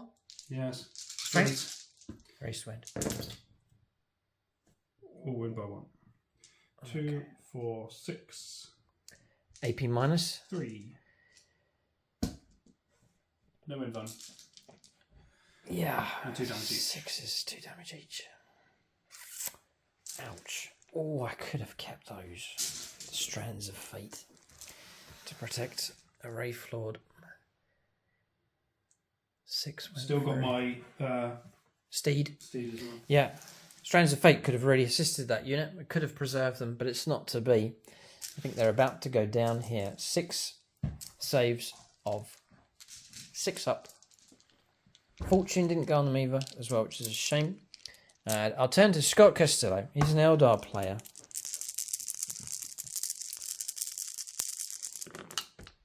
And we get none, Tom. We get none. And that makes me sad. So Exarch alive on 2 wounds. Exarch alive on 2 wounds. Okay. And then I'll do my The Steed to crush the last of the resistance from Shining Spears. 3 to wound, surely. 1. 1. And damage? Damage is 1.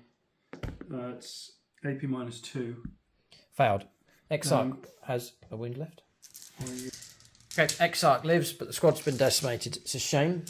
Morale could be an issue as well. Bane has had his way there and destroyed one of my brightest units. Do you want to just take your Banshees off? Because I'm getting about 36 attacks. No. Okay. I get it. I see why people do it, Tom. Just the act of defiance. That's the most important for the Eldar at this point in time. Okay, right. Whatever you say. And if I survive, I can push the Xenos dice rolling to its extreme and try and pull out a miracle here. How many wounds are they each? 1. Make Tom roll the dice. Looking for 2s. It's 2s followed by 2s, isn't it? Oh, yeah. Oh, right, okay. All right, Tom, take them off. It's a sad day. It's a sad day. Oh, we weep, we weep. And Tom will nudge and swing like so and claim our home objective. Wraith Knight, he's behind you. Sneaking up behind. Dear, oh dear. Right, next. Right, these guys. So I might have strap for this. Tom's going to use a stratagem called Gory Dismemberment. 6 is to wound, there's mortal wounds as well. Tom wants to do a nice clean cut kill across the board here against the Wind Riders. Have they got invuns? No, they do not have invuns saves. What's the normal save? 4 up. 4 up. It's knife through butter, Tom. You're going to kill them. They're such a useful unit. The damage to shooting weapons, they're deadly. Tom's exactly right to go after them. I think he's poised to wipe them out. I feel like, I don't know, Bright Star. It's like he's at school and someone's stealing his packed lunch, making him cry and just removing all these different parts, taking away all of the different assets across here. Bright Star must be watching in absolute horror here as different units are consumed by this World Eater's attack. And these Wind Riders are so useful, but they're about to go here. Right, this is Gut B squad. Here we go. Tons and tons of attacks. Looking for... Please. That was pretty terrible. That was actually really awful. Oh. Wah, wah, wah. 2's to kill though, probably. Strength 6. Strength 6. 6. Strength 6. Strength 7 on the charge. No 3s. 3's to wound. 3's to kill. So 3 mortal wounds. We'll come through at the end, yep. Yeah. Dead. And 2 damage each. 1, 2, 3, 4, 5, 6, 7. And the mortal wounds is enough to kill them. Well done, Tom. All right, well done. Target destroyed. Fortune would have been would have been very, very useful indeed. So that was a play from earlier on that Tom, if I touch these, they'll all fall down. I just have to pull them away carefully. So they're very careful, balanced. And just grab those. All right, okay. That's that unit gone. That's the Chris Comiskey squad. Oh, we had plans for them. We really did. We'll put that back onto him. Phoenix Lord brought down. A precious squad removed from play. They're very, very useful indeed, but they're gone. I keep saying that, but it's true. Oh boy. Okay. And objective cleared away as well. This is a very good move. All of a sudden, the Eldar stuff will be decimated. The shape of the game's changed in the blink of an eye. So we can't dwell on the past. That's what Eldar do, but we can't dwell on the past. We need to think ahead now. So the question is, what we have remaining, is it enough to deal with the units that Tom has that are a threat on the ball? Can we deal with all of this stuff across here with the units that we currently have in our possession is the question. Before we move on, we will fight back with a defiant Exarch with 1 wound left. 5 attacks with him. Needing 3s. No minuses or anything funny going on. We've got expert lancers, but we only get that if we charge. BR10. Okay. Toughness? 6. 5's to wound. Yeah, well. Good for you, Exarch. Whose squad is it? That's Dylan Moore, the squad leader. It's 3. It's AP -4 and 2 damage each time. 1, 3. Blocked on the invuln save. All right, 2 damage caused against Bane. It's a start at least. That resolves all the combat, so we've gone to morale, and then we'll give you an idea on points. Morale test here. A 1 would be fantastical. We got it. Morale passed. Okay, we saw that morale passed there with a Shining Spear. Exarch, not sure how much it can do, or he can do, but we'll see. 3 points picked up for kill points. 3 Eldar squads destroyed. 4 points picked up for primaries. No further movement on secondaries.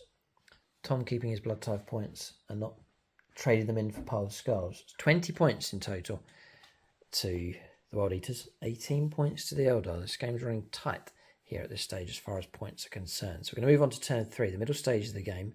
The Eldar must respond strongly, deal with multiple units to give themselves a chance in this battle.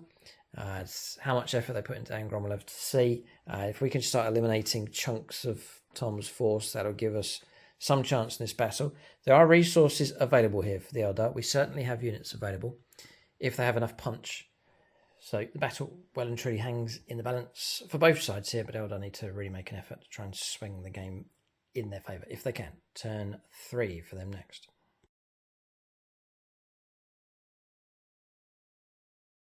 Alright, so turn 3 for the Eldar. Strands of Fate is a save and 3 wound rolls. Interesting. We shifted across here with the Dire Avengers, created a gap and dropped the Psyker in, who blessed them with reroll hit rolls. Kind of split across here. The Wraith Lord, with Bright Star, going to try and take on these. Paid a CP to fall back out of close combat and still charge. So the Shining Spear Exarch on a 1-man mission to go after the 3 Marines holding the home objective. Wraith Lords move around. I'll go around to the other side of the board and you can see the rest of the manoeuvre. Shroud Runners have shifted across to lay down some firepower in this direction. Wraith Lords rounded the corner and gone across to here to go after Bane. The Wraith Knight has moved across Bane. He can step over models to finally try and unload some firepower into the Land Raider. The Dire Avengers have moved across 7 to lay down some firepower support, probably into Bane. That's the move that the Eldar have made. We'll go on to their psychic phase next. Smite across here into these. Yes, 100% yes. It goes off on a 9, so Tom he's going to leave it. Okay, we'll roll up the damage. Raycross, why not? Raycross is the Psyker, and this is the damage. It's 2 wounds caused, 2 mortal wounds caused against that squad. They're 3 wounds each, so 2 wounds will be taken. We'll then shift over to Executioner to try and cause a bit more damage. Next, we're going to go for Executioner. It's a 7 for this one to go off. Same target. No. Once per psychic phase, I can make a reroll for the Spirit Stone of Anaflan. Oh, no. Ow! Oh, it would have been so good if that had gone off. That would have been D3 mortal wounds, killed a model, and then another D3 on top of that. Never mind. Okay, so that's psychic phase finished. I don't have any CP to manifest an extra psychic power. We're going to shooting phase next. So I'll press on with Raycross, twin shuriken catapults, and the spear. Looking for 2s. Looking for 5s. One comes through at AP -3 on those. Passed. We'll throw a spear. Range 12. Yep. And yes, we'll wound. It's no AP minus at all, but it's damage 3. Goes through. Goes through. Okay, so model slain. Yeah, another option was with him would have been Doom on that squad. The mortals would have been good though. But anyway, there's 2 left. As we are reroll hit rolls, 33 shots. I'll commit this to a friend. So we'll go for Michael Fry is just above. Okay, Space Marine player, but he can. I'm sure he'll be happy enough to help us out. We're rerolling our hits, thankfully, because of Natural Leader. The Psyker right in amongst the squad, forming a semi-bodyguard type unit. 3s. Yeah, it's definitely helped. 4 misses in total. 5s to wound though is the problem. There's the invuln save as well, protecting them. This is where Doom would have been useful. Okay, here we go. So this is not the shredding squad. So we'll let Tom. You're in 4+ invulnerable save, so it doesn't matter. It's just 5s and 6s will be the 4+ invuln save. Okay, well it's 10, which means on average Tom will survive. 1 damage each. Yeah, 1 damage each. But I don't roll on average. You know that. Okay. I roll under average and you roll above average. So. Yep. So. Do I want? Oh, you found 6. Well, hang on a second. There's a command reroll to keep the model alive. Do I want the blood tide points? So if Tom's wiped out, he'll pick up victory points. If he survives, the single model could go on the rampage and cause trouble. Tom's decision is death. Kill them. Remove them from play. That's Midnight Miniatures, though. It's painful. And a Phoenix Sword removed from play as well. Target destroyed. They've done their job, anchoring the objective and clearing an enemy unit. So far, so good. Only just, though. Bright Star next. The hope of the Eldar and the hope of the channel. A 2. A 3. Okay, we've done our bit. If this goes through, it'll kill a model. It does. It's D6 plus 2 damage. Model slain. Okay. Die Avengers around this side. It's JP squad. Going to shoot into Bane. We know where they're going. A single BR10 roll. So we're taking over ones that have missed. Which is a fair few. Okay. Then we're going to try and wound Bane on 5s. And 5s to wound will be AP -4. Just trying to shred him here. We've done okay. It's 8 invulnerable saves. 3 wounds. 3 wounds. He's already taken 2. So Bane has some wounds left. Tom's not removing the model. No, he's still alive.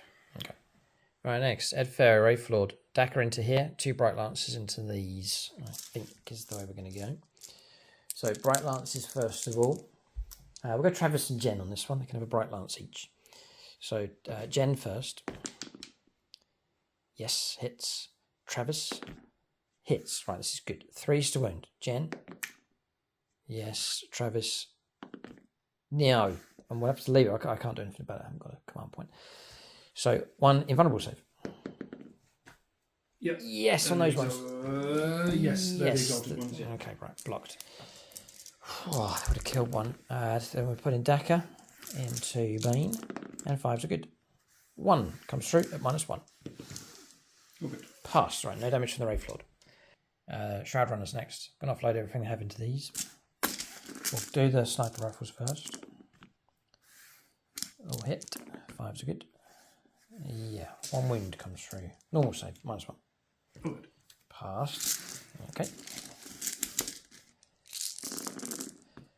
Scatter lasers. We'll go for BR10.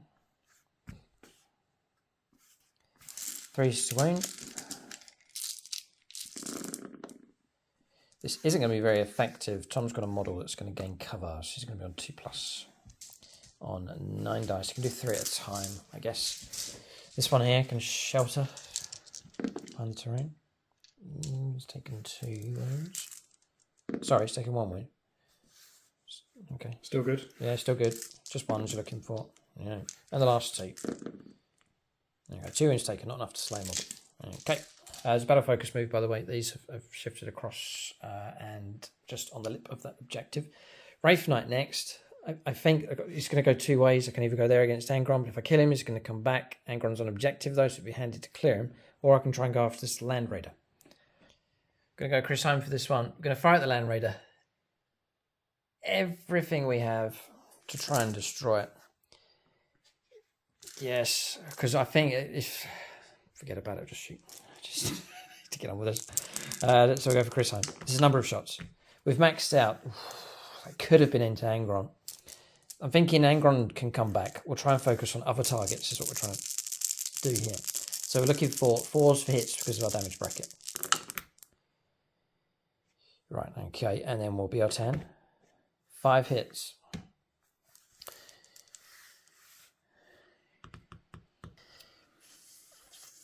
Three will go for wounds. I'm going to make these go through. So I'm going to use up my strands, make those go through. 3's to wound because Tom's toughness is 9. 4 go through in total.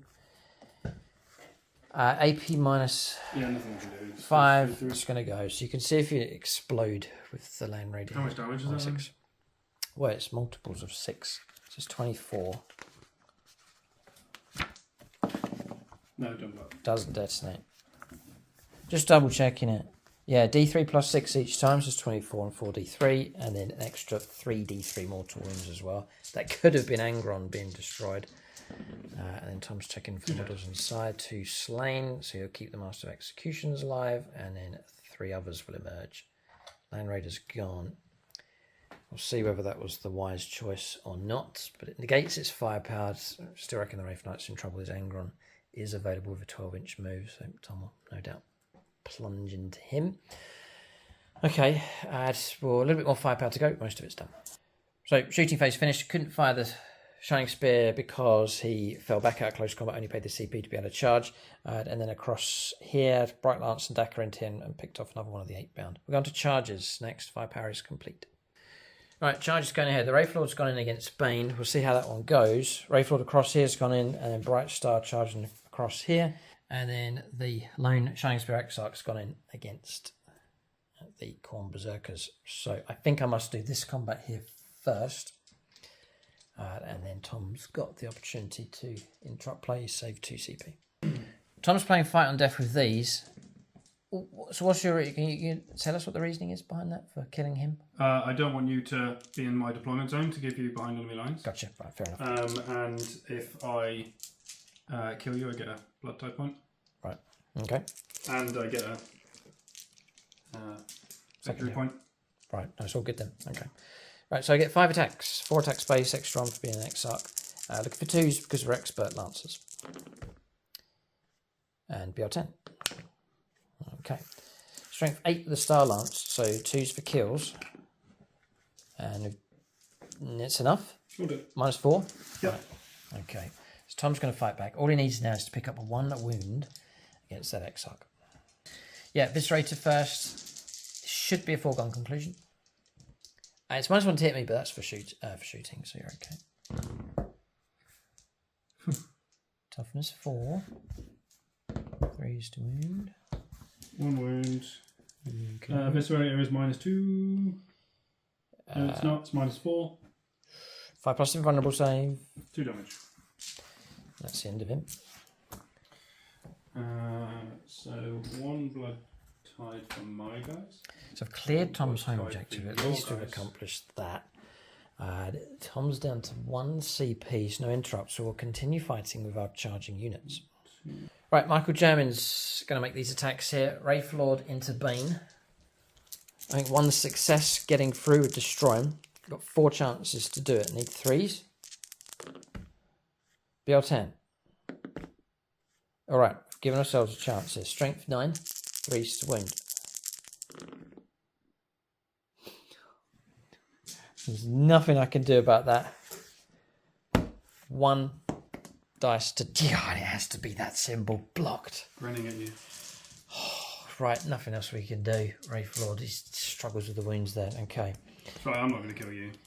Yeah, that's what kind of... damage, so. Yeah, I'm kind of thinking I've got survivability. We'll fight across here next and try and bring down one of these 8-pound. Wraith Lord first. 3s. Oh, he's up for the fight. Nice. 3. Yep. Got him. Okay, target destroyed, objective cleared. So I've pushed forwards a little bit here. That's about all I can do. So Tom will now fight with Bane, needing 2s. Toughness 8. Yeah, so I'm going to be needing 5s. 5s to wound. 3. Okay. Minus 3. Yep. 5s. Oh no, he's a 3-up save, so we'll go for 6s here. Oh. It's damage 2. Mm-hmm. Yeah, so damage 1. Okay. We block 1. And then his mount. No more. That's it. Okay, 2 wounds taken, dropping down to 7 left on the Wraith Lord. Alright, so points coming in. Turns come to an end. Eldar have picked up points for primaries, 8 points, 3 points for kill points coming through. No prisoners tally is pretty good, up to 8 in total now for the destruction of Tom's infantry. It puts us on 33 points. We haven't got points for assassinate. We've come close, but haven't got the points for that. Haven't got points for behind enemy lines. So that would have been an extra 3 to me. So it was well worth Tom clearing away that final Shining Spear model. Tom's been keeping the points coming through for the Blood God, and then Blood God's Stew has been very profitable here. 26 points in total to Tom at this stage. He's only a few points behind the Eldar, and he's got a turn in hand. Have the Eldar done enough damage? They have done damage. Casualties are heavy here for the World Eaters, but Angron is still alive, Bane is still alive, and there's other dangerous squads on the board. We'll head on to turn 3, middle stage of the game. It is carnage here, and the game still hangs in the balance. Victory is possible for both sides, and the margin between the two armies is small at this point. We're going to turn 3 for the World Eaters next.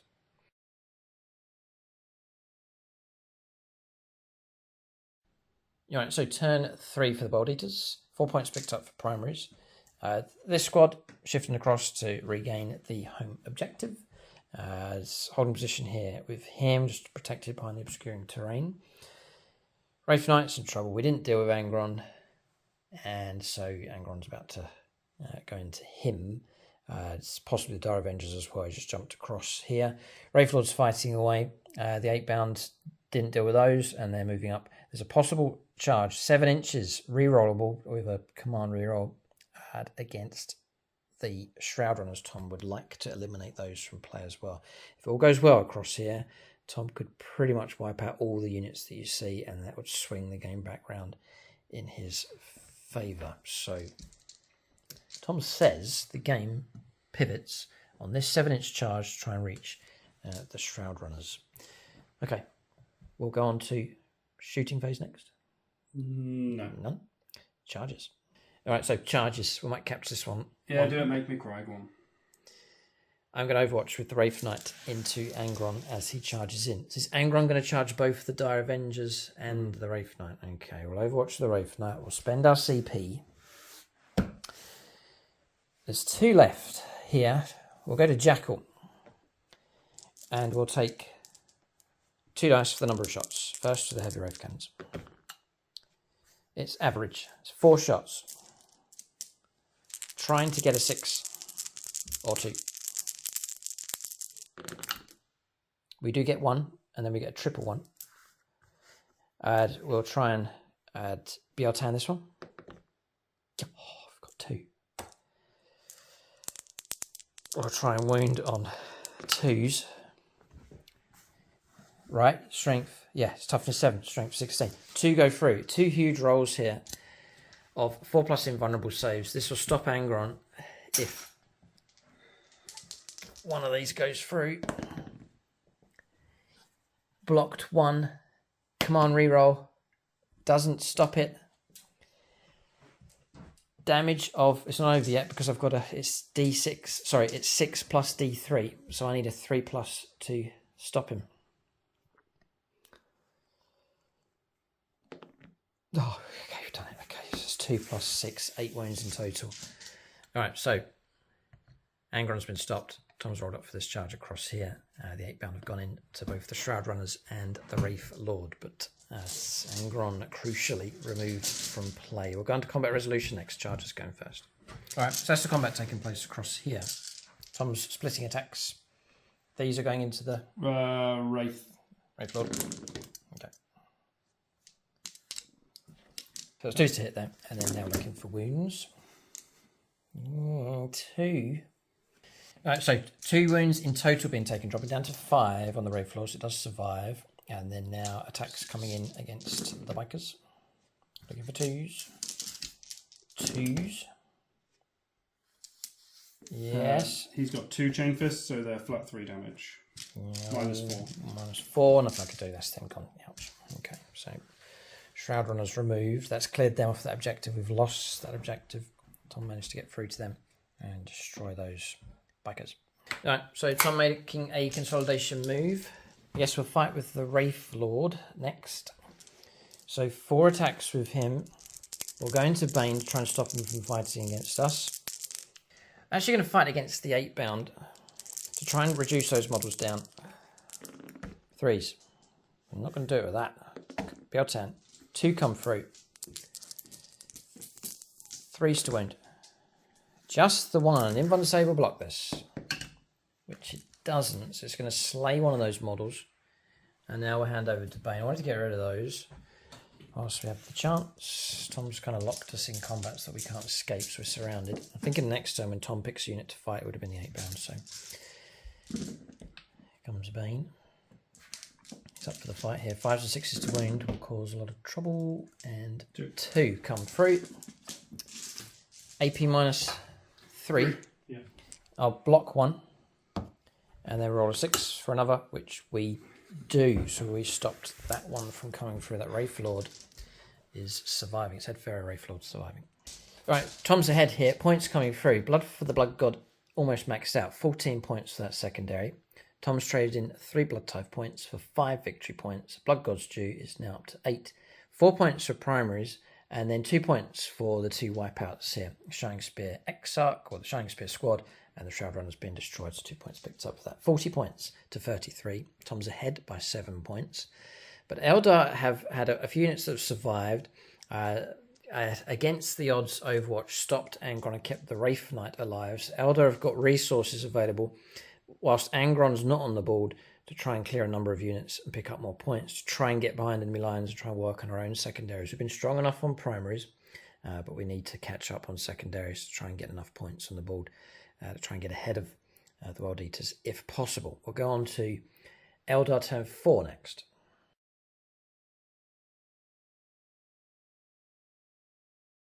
Alright, so turn 4 for the Eldar. Their manoeuvring taking place. I reckon we do have the resources here to clear a lot of what's left of the World Eaters here before Angron returns.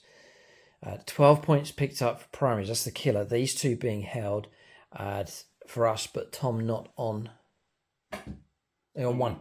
Yeah, so it's enough that we got more than the opponent. So that's 12 points coming through.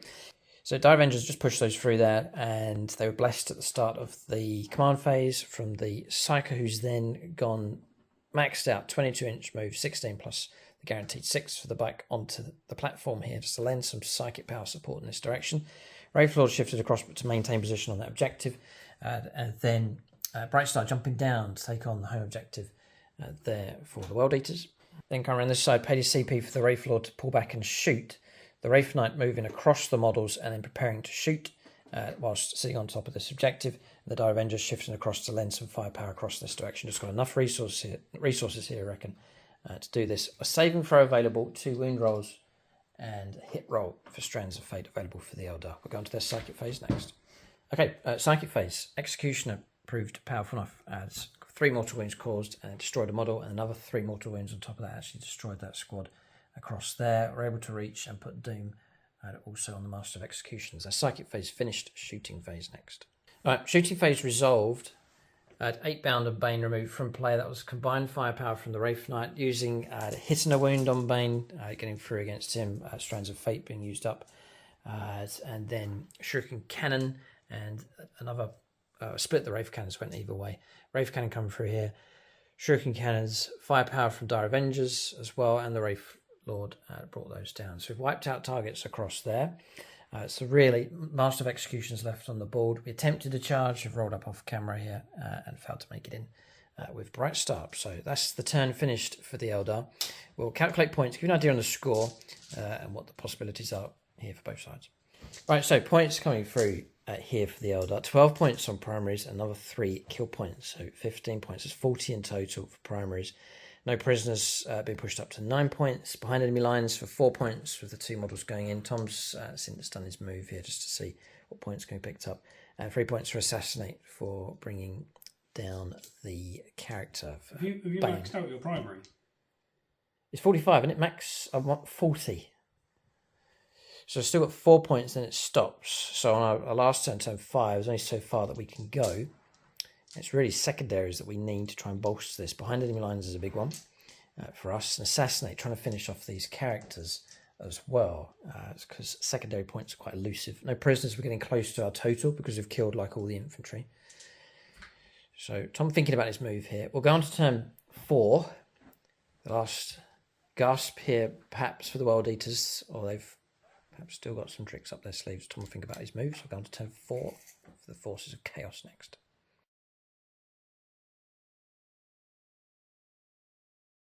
Tom's thinking about this one. The scoreline is 42 points to the World Eaters, 56 to the Eldar. They're 14 points ahead. Tom's going to try and disrupt the Eldar as much as possible. If there's some kind of chance.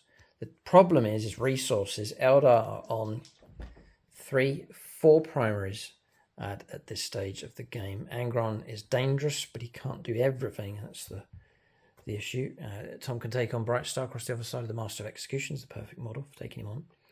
There's options available, but Eldar reckon have done enough here with the destruction of the World Eaters' force. Right, so Angron placed here. Master of Executions has gone in. Tom, we're already at the charge stage here. This has moved on swiftly. Angron attempted to charge, command rerolled and failed, so didn't make it into the Wraith Lord. Master of Executions has gone in. I overwatched the crosshair with a guaranteed hit roll for Strands of Fate.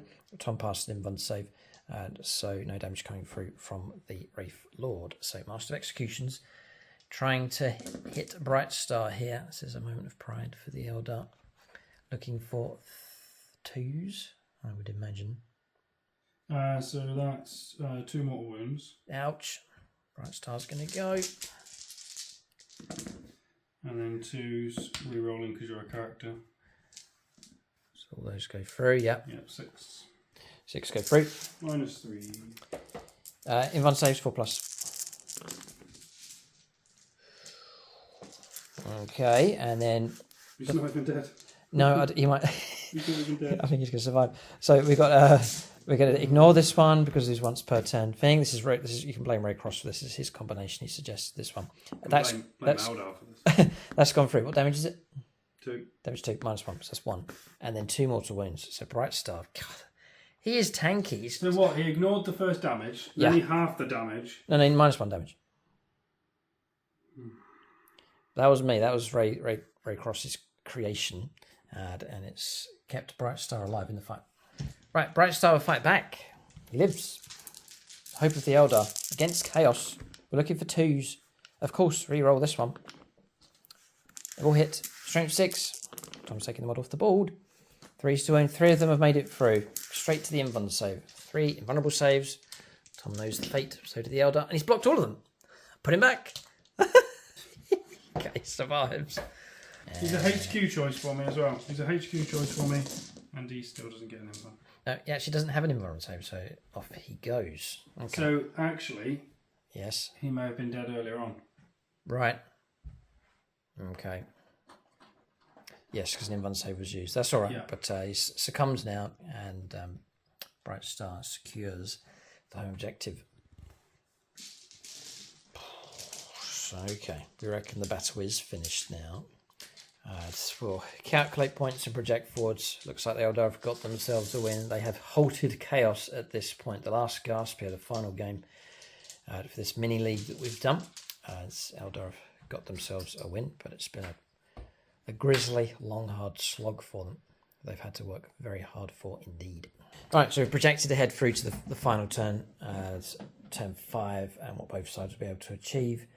So, Eldar on 45 points total for primaries, quite comfortably. Managed to keep that coming through across here. So, 8 points, 12 points, then 12 points again. We went after targets, so killed targets as well. So it really helped getting those primary points coming through. No prisoners.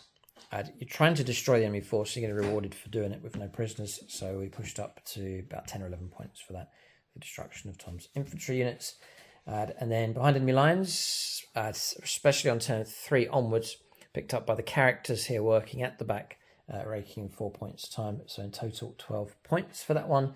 And then Assassinate finally got through to the characters and destroyed them. Projecting forwards, I reckon Angron would have been destroyed also. So a maximum of 10 points been picked up for that one. 77 points here for the Eldar. World Eaters, the struggle for them was primaries. That's where they struggled. And with the Eldar capitalised. Tom's secondaries, as usual, exceptionally strong. Blood for the Blood God, 15 points. Pile of Skulls high. Tom would have traded in Blood Tithe points to max out on that one to 15. And Blood God's due 10 points in total for that one. So as usual, secondary is very, very strong. Eldar, the hope that we had was to destroy Tom's force or Tom's units as quickly as possible, keep them off of primaries, and try and rake in a strong amount of primaries for ourselves. So we managed to do that, but it was a struggle to do so. It came at a cost. We lost some key units, but Eldar managed to keep the points flowing in each turn. But the battle is over here. The battlefield falls silent, and Eldar have themselves a victory. So it's not a full-on league. It's like a mini crown here, as we've seen out 9th edition. This is the mini grand final. So Eldar can congratulate themselves. Perhaps the channel crown really can't go to them. As we go into 10th, we plan to do a proper league to some degree. But for this small tournament here, Eldar have picked themselves up the victory and a mini crown. So we'll talk about units of the game next. I'll call out silver level patrons. That's Gilliman's Golden Boy, Jason Martinez, Marcus Olsen, Ross Caldwell, William Schwarz, Zachary Lee, Zachary Lyons, Justin Haig. Big thanks to them for their support at silver level. There's a couple of key points in the game. I think the most memorable was the Overwatch from the Wraith Knight. That was one of the killing blows there that pushed the Eldar on towards victory. Units of the game, units that stood out and did well. And Angron twice. Okay, yeah, all right, Wraith Knight. Been talking about different units, but Tom says the Wraith Knight here really has been the backbone here for the Eldars. Encouraged them all the way. The number of other units did okay. Dire Avengers, good firepower support from them. The Wraith Lords, durable enough, not too bad from them. The characters moving through here, Bright Star and the Farseer, excellent work from them in this game. Assisting units, buffing units like reroll hit rolls, Bright Star is reroll ones, and then pushing through and picking up points as well. So honorable mention to them, but it's got to go to the Wraith Knights. Firepower is deadly, devastating, and it was guided well enough in this battle. For the World Eaters, number of units, most units just couldn't quite make an impact. Like they get in, close combat, and then be gone. And then I would roll the dice. And then, like Angron, for example, slaughtered the Banshees, no problem, and then got overwatched. 8-bound moved across here, charged, destroyed 3 bikers, but the Wraith Lords survived, and then they got dealt with. So a number of times where they started to get momentum and then were stopped. The Eldar managed to pounce on them quick enough. I suppose Bane did a good job against the... Bane was good, yeah, Bane was good. Okay. And he held up the Wraith Lord for a couple of turns. Okay, so Bane for this game? We'll go with Bane or... we'll go with Bane just for killing the... Okay. Right. This has felt like a season grand final, this one. Both players just taking their time, tough decisions to make in this game. It's been a tough old battle here, for sure. So that's the game. Keep a lookout for more battle reports on the channel. Thanks for watching, and tune in next time.